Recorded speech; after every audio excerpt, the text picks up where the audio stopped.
Hi സുഹൃത്തുക്കളെ, നമസ്കാരം. ആദ്യം തന്നെ എല്ലാവർക്കും നല്ലൊരു ഓണാശംസകൾ നേരുന്നു. ഒപ്പം ഇന്ന് നമ്മുടെ വിശിഷ്ട അതിഥിയായി എത്തിയിരിക്കുന്നത് മഴവിൽ മനോരമയുടെ ഒരു ചിരി ഇരുചിരി വമ്പച്ചിരി എന്ന പ്രോഗ്രാമിലൂടെ നമുക്ക് ഏവർക്കും സുപരിചിതനായ ചിറ്റാറിന്റെ സ്വന്തം SK എന്ന അപരനാമത്തിൽ അറിയപ്പെടുന്ന സുജിത് ചിറ്റാറാണ്. സ്പീക്ക് സ്പോട്ടിലേക്ക് സുജിത്തിന് ഉഷ്ണമായ സ്വാഗതം. Thank you. ഇച്ചിരി നേരം ഒത്തിരി വിശേഷങ്ങളുമായി സുജിത്ത് നമ്മുടെ കൂടെ ഒപ്പം ഉണ്ട്. സുജിത്തിന്റെ വിശേഷങ്ങൾ നമുക്കറിയാം. ഹായ് സുജിത്ത്. ഹായ്, എന്റെ പേര് സുജിത് കുമാർ S എന്നാണ് ഫുൾ നെയിം.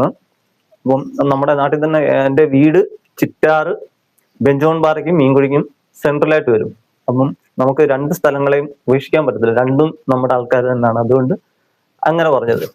പിന്നെ പറയുകയാണെങ്കിൽ വീട്ടില് ആരുണ്ടെന്ന് വെച്ചാല് വൈഫുണ്ട്, ഒരു മോനുണ്ട്. വൈഫ് കുവൈറ്റിലാണ്, മോൻ ഇപ്പൊ 10ാം ക്ലാസ്സില് പഠിച്ചുകൊണ്ടിരിക്കുന്നു. പിന്നെ അനിയനുണ്ട്, അനിയത്തിയുണ്ട്, അവർക്കൊരു മോനുണ്ട്. എന്റെ മോന്റെ പേര് ശ്രാവൺ സുജിത്ത് എന്നാണ്. അപ്പൊ അനിയന്റെ കുഞ്ഞിന്റെ പേര് ആദി അജിത്ത് എന്നാണ്. അപ്പൊ അതാണ് എന്റെ കുടുംബപരമായിട്ടുള്ള ഒരു സംഭവം. സുജിത്ത് പഠിച്ച കലാലയങ്ങളൊക്കെ എവിടെയാണ്? എന്റെ 1ാം ക്ലാസ് തൊട്ട് 4ാം ക്ലാസ് വരെ നമ്മുടെ തോട്ടം LP സ്കൂൾ എന്ന് പറഞ്ഞുകൊണ്ട് നമ്മുടെ ചിറ്റാർ തന്നെ നമ്മുടെ സ്റ്റാൻഡില് നമ്മളെ ആ പമ്പിന്റെ മുകളിലായിട്ട് കാണുന്ന ആ സ്കൂളിലാണ് ഞാൻ 1 തൊട്ട് 4ാം ക്ലാസ് വരെ പഠിച്ചത്. അതിനുശേഷം നമ്മുടെ ചിറ്റാർ സ്കൂളിൽ തന്നെ പഠിച്ചത്. പഠിച്ച സ്കൂളിൽ നിന്ന് തന്നെ നമുക്കൊരു ആദരം കിട്ടുക എന്ന് പറഞ്ഞാൽ ഏറ്റവും വലിയ അനുഗ്രഹമാണ്, ഏറ്റവും വലിയ സന്തോഷമാണ്. അപ്പൊ ആ ഒരു ടൈമില് സുജിത്തിന് എന്താണ് തോന്നുന്നത്? നമ്മൾ ഒരിക്കലും അങ്ങനെ ഒരു കാര്യം ചിന്തിക്കുന്നേ ഇല്ലല്ലോ. നമ്മൾ ഒരിക്കലും നമ്മൾ പഠിച്ചൊരു സ്കൂളിലോട്ട് നമ്മൾ പിന്നെയും ചെന്ന് കയറുമെന്നുള്ളൊരു കാര്യം നമ്മൾ ചിന്തിക്കുന്നേ ഇല്ല. അത് പ്രത്യേകിച്ച് ഗസ്റ്റായിട്ട് അവിടുത്തെ ഗസ്റ്റായിട്ട് നമ്മൾ ചെല്ലുമെന്ന് ഒരിക്കലും പ്രതീക്ഷിക്കില്ല. ഇപ്പൊ അല്ലാതെ നമുക്ക് പ്രതീക്ഷിക്കാം, കുഞ്ഞുങ്ങളെ നമ്മുടെ മക്കളെ വല്ലതും പഠിപ്പിക്കാൻ വേണ്ടി അങ്ങനെ ചെല്ലുന്നതല്ലാതെ അവിടെ ഒരു അതിഥിയായിട്ട് ചെല്ലുന്ന കാര്യം നമ്മൾ പ്രതീക്ഷിച്ചിട്ട് പോലില്ല. അപ്പം അതൊക്കെ ഭയങ്കര സന്തോഷം തരുന്ന ഒരു കാര്യമാണ്.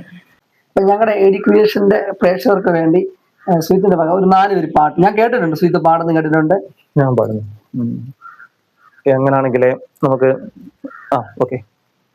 തൂമഞ്ഞിൻ നെഞ്ചിലുറങ്ങി മുന്നാഴി കനവ്, തേനോലും സാന്ത്വനമായി ആലോലം കാറ്റ്, സന്ധ്യാരാഗവും തീരവും വേർപിരിയും വേളയിൽ എന്തിനും വന്നു നീ പൂന്തിങ്കളെ,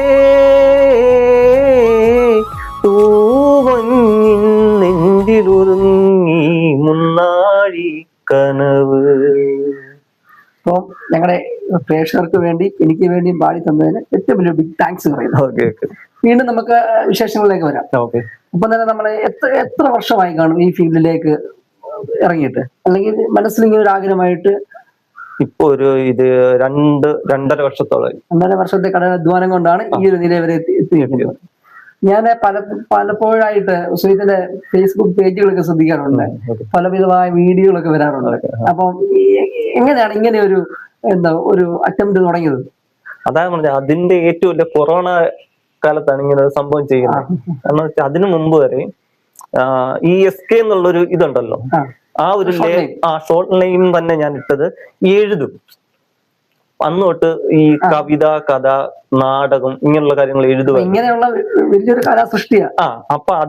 അപ്പം എല്ലാരും എഴുതുന്നവരെല്ലാം ഒരു ഷോർട്ട് നെയിം എപ്പോഴും വെക്കുമല്ലോ, കലാകാരന്മാർക്ക് എപ്പോഴും ഒരു ഷോർട്ട് നെയിം ഉള്ളത്. അപ്പം അത് മാത്രമല്ല, നമ്മുടെ ചിറ്റാർ ഞങ്ങളുടെ ഏരിയയിൽ തന്നെ സുജിത്ത് എന്ന് പറയുന്നത് ഒരു 10-20 എണ്ണം ഉണ്ട്. ആ ചെറിയ സുജിത്ത്, വലിയ സുജിത്ത് ഇങ്ങനെ വിളിച്ചിട്ടാണ് അവർ അഡ്ജസ്റ്റ്. അപ്പം നമുക്കായിട്ടൊരു ഐഡന്റിറ്റി വേണമെന്ന് പറഞ്ഞുകൊണ്ടാണ് ഞാനത് SK ചിറ്റാർ എന്ന്. അത് ഞാൻ തന്നെ പറഞ്ഞു രജിസ്റ്റർ ചെയ്ത. അത് ഒരാൾ വിളിച്ചിട്ടല്ല, ഞാൻ തന്നെ പറഞ്ഞു രജിസ്റ്റർ ചെയ്ത് വെച്ചേക്കുന്നത്. ഇപ്പോഴാണെങ്കിൽ ഒരുപാട് പേര് അങ്ങനെ വിളിക്കാറുണ്ട്.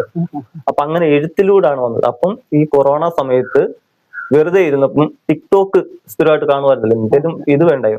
അപ്പം നമ്മളും പതുക്കെ ചെയ്ത് നോക്കി, എങ്ങനെയുണ്ടെന്നൊക്കെ ചെയ്ത് നോക്കിയിട്ട് അപ്ലോഡ് ചെയ്ത് കഴിഞ്ഞു. നമുക്കറിയത്തില്ല അന്ന് ഇത് ഫേസ്ബുക്കിൽ നമുക്ക് ഇതിനെ കുറിച്ച് കറക്റ്റ് ഫേസ്ബുക്കിലോട്ട് വരുമെന്ന് നമുക്കറിയത്തില്ല. ടിക്ടോക്കിൽ ഇട്ട് കഴിഞ്ഞാൽ അത് ടിക്ടോക്കിൽ അപ്ലോഡ് ചെയ്ത് കഴിഞ്ഞാൽ അത് ഓട്ടോമാറ്റിക് ഫേസ്ബുക്കിൽ വരും. പിന്നെ ഒരുപാട് കമന്റ് എന്നാ കാണിക്കും, അങ്ങനെയുള്ള കുറെ കമന്റുകളൊക്കെ വരും. അപ്പൊ പിന്നെ നമുക്കൊരു നാട്ടിലോട്ട് ഇറങ്ങാൻ പറ്റാത്തൊരവസ്ഥയായി. എപ്പോഴും അതിന് എന്തുവാടെ വേറെ പണിയൊന്നും ഇല്ല എന്നുള്ള രീതിയിൽ നമ്മൾ അത് ആദ്യമൊക്കെ ഭയങ്കര വിഷമമായിരുന്നു കേട്ടോ.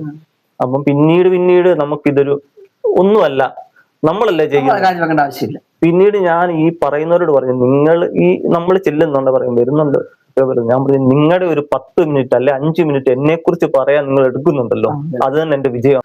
പറവൂര് പോയിട്ട് ഓഡീഷൻ അറ്റൻഡ് ചെയ്യുന്നു. ആ അറ്റൻഡ് ചെയ്ത് അതില് നമുക്ക് സെലക്ഷൻ കിട്ടിയപ്പം ഒരു കാര്യം മനസ്സിലായി. കാരണം ഇത്രയും പറയുന്നവര് നമ്മൾ വെറുതെ പോയിട്ട് ചെന്ന് കയറിയതല്ല, ഒരു ഓഡീഷൻ അറ്റൻഡ് ചെയ്തിട്ടാണ് നമ്മൾ അവിടെ കയറിയത്. അപ്പം നല്ല കോമ്പറ്റീഷൻ ഉള്ള ഒരു സ്ഥലത്ത് ഓഡീഷൻ അറ്റൻഡ് ചെയ്ത് അവിടുന്ന് ജയിച്ചിട്ട് ഇങ്ങോട്ട് കയറുമ്പോൾ ഉള്ള ഒരു ഇതുണ്ടല്ലോ, നമ്മുടെ അധ്വാനത്തിന്റെ ഫലമായിട്ട് തന്നെ കൂട്ടിയാൽ മതി. അപ്പം നമുക്ക് വെറുതെ കിട്ടിയതല്ല, ഇത് കഷ്ടപ്പെട്ട് തന്നെ കിട്ടിയതാണെന്നുള്ള ഒരു ആത്മവിശ്വാസം വന്നു. ആ ഒരു ഇതിലാണ് പിന്നീടുള്ള മുമ്പോട്ട് പോക്കുമൊക്കെ. ഇപ്പൊ ഇവിടെ വന്ന് നിൽക്കുന്നത് ആ ഒരൊറ്റ ചിന്തകൾ. ഞങ്ങള് കുറെ നാൾ മുമ്പേ സുജിത്തിനെ വിളിക്കണം എന്നൊക്കെ ആഗ്രഹിച്ചതാണ്. പക്ഷെ ഇപ്പോഴാണ് ഈ ഓണത്തിനാണ് നമുക്കൊരു സെലിബ്രിറ്റി ആയിട്ട് സുജിത്തിനെ കിട്ടിയത്. അതിലും വലിയ സന്തോഷമുണ്ട്. ഈ ഓണ ദിനത്തിൽ ഞങ്ങളുടെ പ്രേക്ഷകരോട് ഒരു താങ്ക്സ് പറയണം, ഇല്ലേ? അത് തീർച്ചയായിട്ടും പറയാമല്ലോ. അപ്പം സുജിത്തിന്റെ എല്ലാ വീഡിയോകളിലും എല്ലാവരും സപ്പോർട്ട് ചെയ്യണം. പ്രത്യേകിച്ച് നമ്മുടെ കിഴക്കൻ മേഖലയിലുള്ള എല്ലാ വ്യക്തികളും ഈ കലാകാരനെ എപ്പോഴും സപ്പോർട്ട് ചെയ്യുക. ഫേസ്ബുക്ക് പേജുകളിലൊക്കെ എപ്പോഴും അദ്ദേഹത്തിന് ലൈക്കും കമന്റും ചെയ്യുക, മാക്സിമം ഷെയർ ചെയ്യുക. അദ്ദേഹത്തിന്റെ വീഡിയോ എല്ലാവരും കാണട്ടെ. എന്തെങ്കിലും ഇതുപോലെ മാനസികമായിട്ട് വിഷമം ഉണ്ടാക്കുന്ന രീതിയിൽ എന്തെങ്കിലും പ്രശ്നങ്ങൾ ഉണ്ടായിട്ടുണ്ടോ? നമുക്ക് വിഷമം തോന്നാറില്ല. എന്താണെന്നറിയോ, നമ്മളെ പണ്ട് തൊട്ടേ ആരും സപ്പോർട്ട് ചെയ്തിട്ടില്ലാത്തതുകൊണ്ട് നമുക്കിതൊരു വിഷമമായിട്ട് നമ്മൾ കാണുന്നില്ല. എന്താണെന്നറിയോ, അത് അവരുടെ കയ്യിലെ കുഴപ്പം എന്തായാലും അറിയും. ഞാൻ എന്താണെന്നറിയോ, നമ്മൾ സാധാരണ ഒരു ഇന്റർവ്യൂ വന്നു കഴിഞ്ഞാൽ, എന്തെങ്കിലും ഒരു കാര്യത്തിന് വന്നു കഴിഞ്ഞാൽ എല്ലാരും പറയുന്നത്, എല്ലാ കലാകാരന്മാരും അനുഭവിക്കുന്ന ഒരു സംഭവമാണ്. സ്വന്തം നാട്ടിൽ നിന്നൊരു ഏതൊരു കലാകാരനെ എടുത്ത് നോക്കിയോ, അവൻ സ്വന്തം നാട്ടിനെ കുറിച്ച് മോശമായിട്ടേ പറയത്തുള്ളൂ. അത് പറയരുതെന്നായിരുന്നു വിചാരിച്ചിട്ട് ചോദിച്ചോണ്ട് ഞാൻ പറയാം. എന്ന് പറയുന്നത് വെച്ചാല്, നമുക്കിപ്പം ഒരുപാട് യൂട്യൂബ് ചാനൽ ഉണ്ടല്ലോ, ചിറ്റാർത്തൻ ഒരുപാട് വ്യൂവേഴ്സ് ഉള്ള ചാനലുകളൊക്കെ.